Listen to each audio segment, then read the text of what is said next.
it's Hailey, and today I'm going to be talking about the books that I would like to read before the end of the year. I started off 2021 really strong with my reading because early on in the year I did a challenge where I tried to read 100 pages every day for a month, and that really helped me to build the habit of the first thing that I did every morning was read my book. So I was super good with that for the first half of the year, but then the move happened and now I haven't been able to read as much as I would like to. So this is kind of like a wish list. In an ideal world, I would be able to get to all of these books, but we all know what happens at the end of the year. Bookmas is coming, so that is going to take up a big chunk of my time. I'm super excited about it. I need to sit down and actually plan it out, but I'm very much looking forward to it, and I hope that you guys are as well. But because of Bookmas, that means that my reading year ends a little bit earlier because Bookmas is essentially a breakdown of what I've read during the year. So I don't know if that really makes sense, but essentially I just round up everything that I've read in the year. So I kind of end my reading year in October or November. It depends on how I'm feeling, how prepared I am, and when I'm going to start filming. And I haven't figured that out exactly yet. But I do have a solid list of books here that I would like to try and squeeze in before the end of the year. I'm going to try and make reading a priority again. And yeah, now that the move is over, I feel like that is actually possible. So let's get into the list. First, I wanted to take a second to thank the sponsor for today's video, Disney Book Group, in honor of the recent release of What Once Was Mine by Liz Braswell. So this is the next installment in the Twisted Tale series, which is this very cool series that they do where they take a classic Disney fairy tale and twist it. They ask a question, and in this case, it's what if Rapunzel's mother drank a potion from the wrong flower? So obviously this is a Tangled retelling, and I love Tangled so much.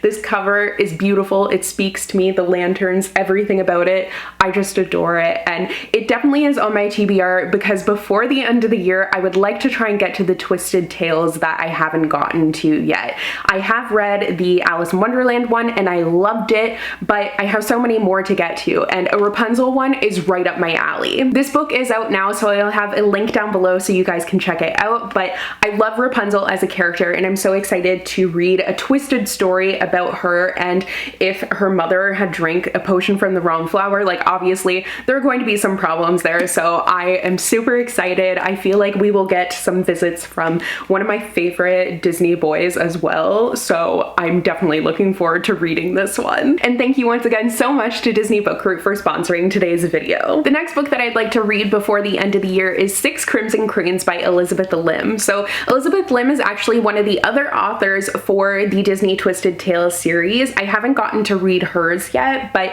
she wrote the Cinderella one, and then I believe she's written one of the other ones, but I can't remember which one. But I have read Spin the Dawn by her earlier this year, which is a fantasy book that she wrote, and I felt like it was so cool. I loved the writing. It was very vibrant. I had a really good time reading it. So this is her latest release, and I'm super excited for it. It definitely has captured my attention. It's about this princess who ends up performing magic, and she's not really supposed to do that, and her stepmother catches her, and she ends up turning her brothers into cranes, and she's not allowed to actually tell anyone about that, and she ends up being banished from the palace and everything. So obviously the princess is in a pretty difficult situation, and I just think this seems like it could be very cool and an interesting concept for a story. It kind of reminds me of, what is it, Titus Andronicus? It reminds me of that a tiny bit, which is a Shakespeare play, by the way, in case you didn't know, but it reminds me of that a little bit. But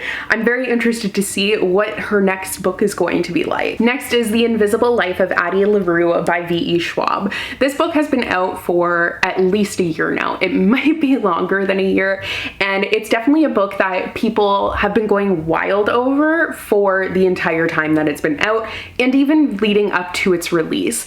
And I feel very sad that I haven't gotten the chance to read it yet because I've heard such amazing things about it, but I've also heard that it's slow. So it's kind of one that I've been waiting for being in the right mood to read. And I am hoping that that will happen before the year is over. I don't know if it will, but I'm gonna cross my fingers and hope that it does. So this is about the main character, Addie LaRue, and she ends up selling her soul so then she can live forever. But the consequence of that is that she will be forgotten by everyone that she ever meets. So definitely a hook of a plot line there, and I want to see what all the hype is about. Next is The Passion of Delphi by Julie Berry. So Julie Berry is the author of Lovely War, which you might recognize as my favorite book that I read in 2020. I loved that book, fell in love with it immediately. I have had this book actually since before I had Lovely War, but I just never have gone to pick it up.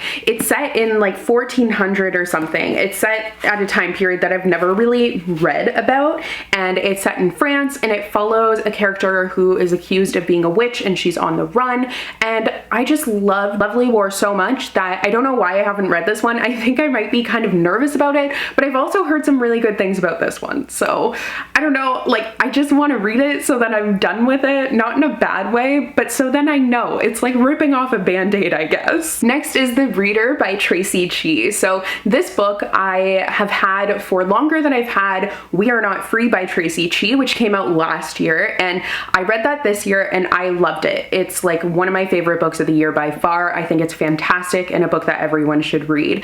So once I read that one, I remembered that I actually had this one in my parents' garage, which is where I was kind of keeping books that I wasn't sure if I wanted to actually keep and read, and I ended up going and getting it when I was going through all the books before moving, and obviously I kept it because I just enjoyed We Are Not Free so much. It was wonderfully written, and this is very different than We Are Not Free because this is a fantasy and We Are Not Free is a historical fiction. However, I feel like, I mean, I loved her writing so much that I would love to see what her fantasy book is about too. This book obviously deals a lot with books and reading, so it says, "This is a book, you are the reader, look closer, there's magic here," which I feel like is just such a beautiful sentiment. Like, I love that. But it says, "In Sophia's world, reading is unheard of, but everything changes when she finds the book. It is the one thing that can save her. It is the one thing that can destroy her." So it's a really vague synopsis, which is why I just read it for you, because I feel like I can't really summarize that anymore. It leaves a lot to the imagination, but I'm definitely very intrigued by it. Next is Isn't It Romantic by Lisa K. Adams. This is the latest installment in the Bromance Book Club series, and this time we are focusing on the character of the Russian, and I feel like he's just been comic relief for the entire series, so I'm intrigued to see how he is going to have his own story. I know that he is in a marriage with someone that, like, it was just kind of a marriage of convenience, and then he's trying to use the help of the book club, which is this book club of guys that read romance novels, and he's trying to use their help to woo his wife, I guess, and like actually have there be a romantic spark there. So it definitely seems interesting. I am not so sure about, like, I don't know. I think I'm getting put off by the cover, to be honest, which is a little bit dumb, but this cover kind of matches the rest of the series, but it's by far the most boring and it doesn't necessarily match. So I think that's what's kind of putting me off from it, but I am going to go in with an open mind. It's also not helped by the fact that, like, the past couple I've been kind of meh about, so we'll see how I feel about this one. Next is Rule of Wolves by Leigh Bardugo. In an absolutely perfect ideal world, I will definitely finish this before the end of the year, but will it actually happen? I really don't know. This is the next book in the King of Scars. I don't know if it's just going to be a duology or what, but it is set in the Shadow and Bone world, the Grisha universe, and we are following my favorite Nikolai. I can never remember. Is it Nikolai? Like, I don't know why I can never remember how, I didn't even say remember correctly. Remember how to say his name. However, I love him. So the fact that he has a series focused on him I just adore that. Now, the first book did some pretty risky things. I'm definitely going to have to remind myself exactly what happened in it because I don't remember, but I will look for a recap somewhere. And then I would just love to get to this. Like, I'm just waiting because I don't want to be distracted or have to rush through it. I want to really dedicate my time to it because, I mean, Leigh Bardugo is one of my favorite authors. I love the Grishaverse. It's about one of my favorite characters, actually two, because Nina as well. So like, I want to be able to fully immerse myself in it and enjoy it and give it the best chance possible. But I have been avoiding reviews, but I've heard some pretty good things despite trying to avoid it. So I hope that I'll like it too and be able to get to it before the year's over. Next is One Last Stop by Casey McQuiston. Casey McQuiston, you probably recognize as the author of Red, White, and Royal Blue, which came out, I don't even know how many years ago now, but it like came out with a storm, a splash. Everyone loved it, and I also really loved it, but it took me a while to read it, and that seems to be what's happening with their second book, which I'm really sad about, but I want to get to it, and it's another case of I'm just waiting for the right moment. Pretty much anything that released this spring, I have kind of just been waiting to read because things have been so chaotic, so I have a big backlog of books here, and this one is kind of different than their first book because it is a little bit of a magical, not really magical, but there's a twist to it, a time travel twist. So the main character discovers that her subway crush is actually a girl who is trapped from the 1970s. So that definitely seems kind of problematic there. Like, what's going to happen? Seems like a little bit of an issue for their romance, but I think this is going to be really cute, and I'm definitely excited to read more of Casey McQuiston's writing. Next is another adult romance, and that is The Heart Principle by Helen Wang. This is the third? It must be the third now. Is it the third or the fourth? I believe it's the third book for the, what is it even called? The Kiss Quotient. Sorry, my brain just like left my body just then. It was like, nope, not gonna do this right now. Anyways, I have no clue who we're focusing on in this one. A violinist and a son who accidentally achieves career success with a viral YouTube video, and then she gets broken up with. That is unfortunate. Oh, so we're focusing on Quan, which is super exciting because I do really enjoy Quan. So I'm excited for him to get his love story. All of these stories have been so great. I've really enjoyed the series so far, and I love the fact that you get to follow different characters in the same family and in the same circle, and all of them get their own love story, and it's just so adorable, and I'm guessing that this one is going to be no different. I'm really excited for Quan to have his own romance. Next is The Gilded Ones by Namina Forna. I had been so excited for this fantasy leading up to its release, and I have had it, but I haven't got the chance to read it yet. But it is this fantasy world where you are, like your blood decides where you are in society. So there's this ceremony where they check the main character's blood, but it ends up running gold, which isn't what it's supposed to do. So she ends up being an outcast, but then she actually is recruited because other people like her, they act as an army of women like her who guard the prince, emperor, king, whatever it's called. But it seems very weird. Like, I'm so intrigued by the secret army that no one really knows about. I feel like there's definitely going to be a lot of twisted things going on in here. Next is Sky Without Stars by Jessica Brody and Joanne Rendell. I've had this book for so freaking long now, and like that's true of so many books that I have, but this one in particular I feel like I've had forever, and I want to read it, but I keep just not doing that. I've read a few of Jessica Brody's books and I've really enjoyed them, but this is her first like sci-fi fantasy, and I don't know if she's written any others actually, but I definitely haven't read any of hers, and it's also the first book of hers that I have that is co-authored. So I believe it's a Les Mis retelling, but it's in space, which is very intriguing to me. There's a map, which is cool, and I actually have, I think it's the third book in the series, so like I need to get to this. It's kind of embarrassing at this point. Speaking of books that I have the sequel, next up is These Violent Delights by Chloe Gong.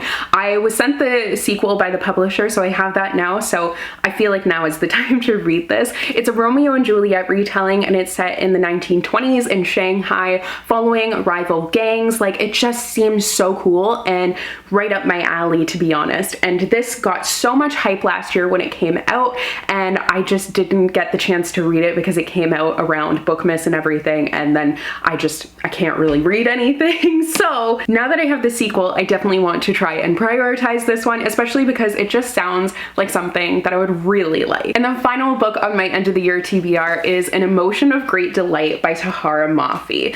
I have read pretty much, have I read all of them? Yeah, I believe I've read all of Tahereh Mafi's books, except I didn't actually end up finishing with the rest of the books for this Shatter Me series because I didn't like the next one, like the fourth one that she added on. But I have read her other contemporary novel and I really liked it, and this one seems like it's definitely going to be an emotional one, but she has such amazing writing that I want to read anything that she writes, and this one is no exception. This is following a character who is just having a really hard time. She has a lot of sorrow around her, and it's also in the wake of 9/11 in 2003, and the US is in Iraq, and she is experiencing a lot of racism, but she's also experiencing a lot of family issues. So I think this is going to be a really powerful and important read, even though it's definitely going to be very emotional as well. So those are all of the books that I specifically would really like to try and prioritize getting to before the end of the year. We'll see how it goes. I hope I can get to some of them because who really knows how the end of the year is going to go. It's always kind of a toss-up, but now things should theoretically be slowing down. We'll see. But thank you once again so much to Disney Book Group for sponsoring today's video. Don't forget to check out What Once Was Mine by Liz Braswell. It is the next installment in the Twisted Tales series, focusing on Rapunzel. You can't go wrong with it. But please do let me know what you would like to read before the end of the year, and if you have read any of these books, which ones I should try and get to first. And if you do enjoy bookish videos, I post new videos 3 times a week, so don't forget to click that subscribe button and also click the bell icon so you'll be notified whenever I post new videos. So thank you so much for watching, and I will see you guys in another new video soon. Bye!